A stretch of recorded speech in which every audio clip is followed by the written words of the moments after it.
ang salita ng Panginoong Hesus ang hahatol. At malakas na sinabi ni Jesus, ang nananalig sa akin ay hindi lamang sa akin nananalig, kundi pati sa nagsugo sa akin. At na nakakita sa akin ay nakakita sa Kanya. Ako'y naparito bilang ilaw ng sanlibutan upang hindi manatili sa kadiliman ang nananalig sa akin.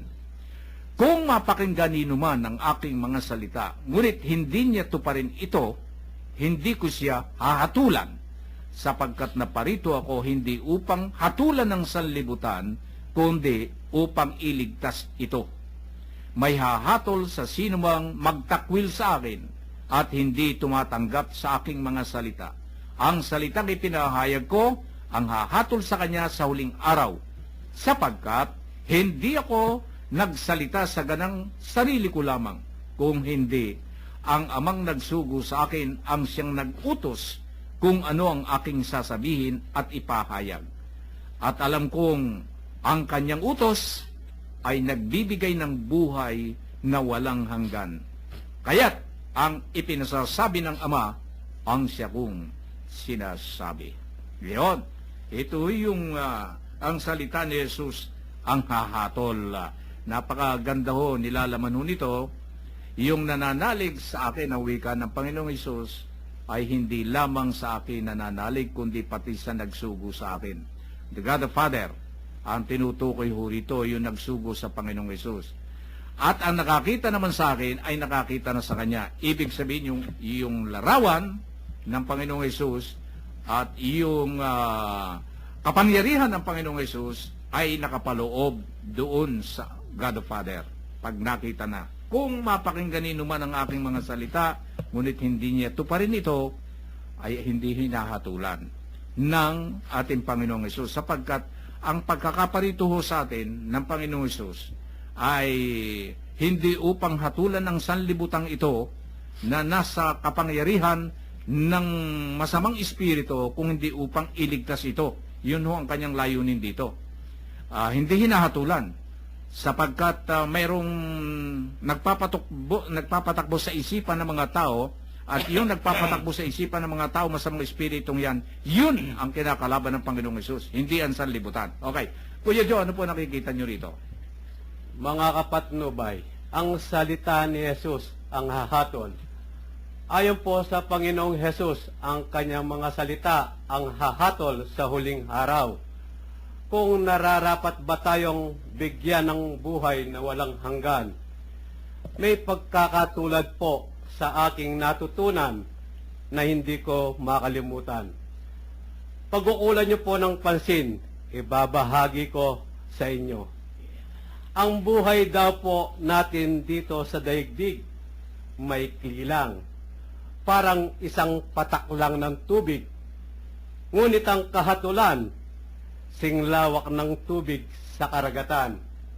Kaya gamitin po nating may kabuluhan, gamitin po natin sa kabutihan, at gamitin po natin na may takot sa Diyos upang makasama niya sa kanyang kaharian. Abay, talaga si Kuya Oh, Joy. si Kuya Joy talagang Abay, alam mo na si Kuya Joy, yan di pagka naroro sa kanyang business, yan hindi na Mukhang- kahit may nabili. mukha ito na yung pinakalibangan na lang niya. kahit merong bumibili, hindi niya pinapansin. Yun na lang mga tao niya, bahala kayo dyan. Basta ako'y nakaharap sa Bible. At nag-analyze ako dito sa Bible. Yan, pagka ang isang tao ay interesado talaga na maunawaan mo at maging kasangkapan ka ng Diyos sa paghahatid ng kanyang mga mensahe, bisa nagpupuyat yan. Oh.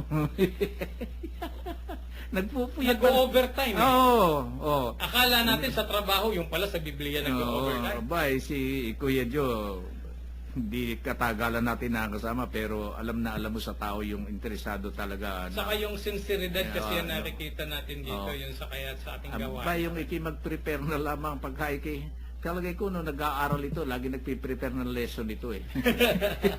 Talagang nagre-review ka. Oo. Kuya Ben, dito ho ang salita ng Panginoong Hesus ang hahatol at kung mapakinggan nino man ang aking mga salita, ang wika nga ng Panginoong Yesus, ngunit hindi niya itututo pa rin, ay hindi naman niya hahatulan.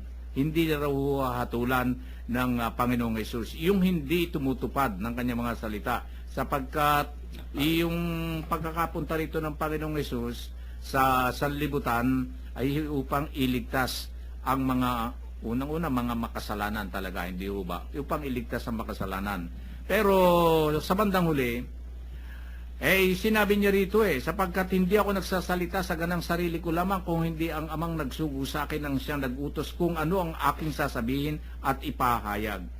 Lagi nang ang Panginoon, ang God the Father, yung obey, yung pagsunod ng Panginoon sa kanyang Ama.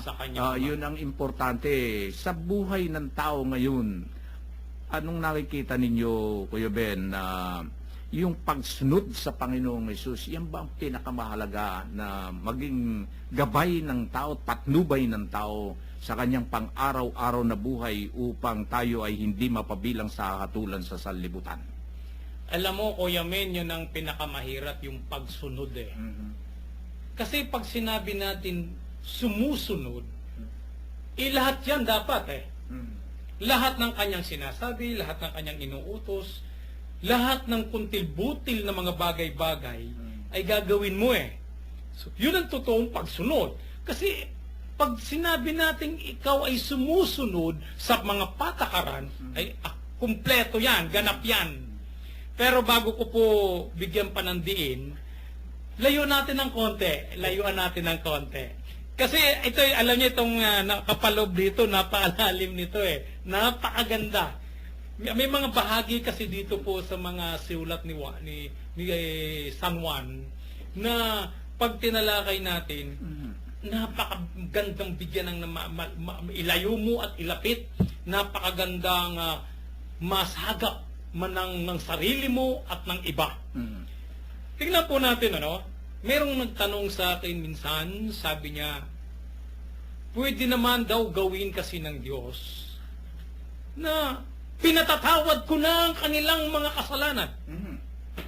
Hindi ba't Ama makapangyarihan?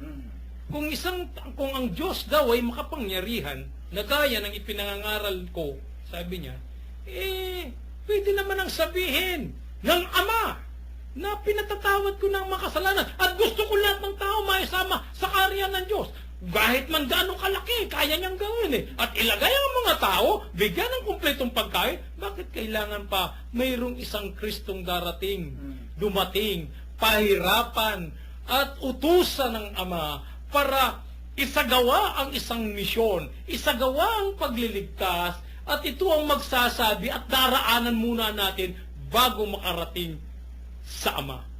Ito po yung nilalaman, napakaganda Bakit ganito? Kasi hindi makaharap yung Ama ng tao Hindi natin makakaharap yung Ama Kung hindi siya magbibigay ng pagkakataon at pag-ibig na ipadala yung kanyang anak na siyang magiging dahilan ng sanggala ng iyong pananampalataya. Hindi kasi basta lamang ganyan lang Kaya dito nagkakaroon ng kahalagahan yung larawan Larawan ng isang taong nagbigay, idolo, naging modelo ng isang magaling na pagkatao. At isang tao na ipinakita ang kabaitan at pagmamahal sa kanyang kapwa. Na pag nakita mo, yung larawan na yun, nagkakaroon ka ng pagkakataon ng pananampalataya. Ito yung larawan ng Ama si Jesus. Bakit anong sabi niya? Ako at ang Ama ay iisa. Kung ganon, sa kanyang pagbaba, dala-dala niya yung kapangyarihan ng Ama at lahat ng utos ng Ama na sinusunod niya para dalhin sa tao. At kung ito ay dala-dala niya, papunta sa tao, ang hinahanap ngayon ng Ama, yung pananampalataya doon sa ipinadala niyang anak. Kung nananampalataya ka ron sa anak, ay definitely papunta sa Ama. Sapagkat kung ano yung ginagawa talaga ng anak na inutos, yun ang pinagagawa ng Ama. Nangangahulugan kung yung mga tao ay mananampalataya, makakamit nila yung tinatawag na pag-asa ng buhay. Mula sa pananampalataya, binibigyan sila ng pag-asa ni Kristo. Sa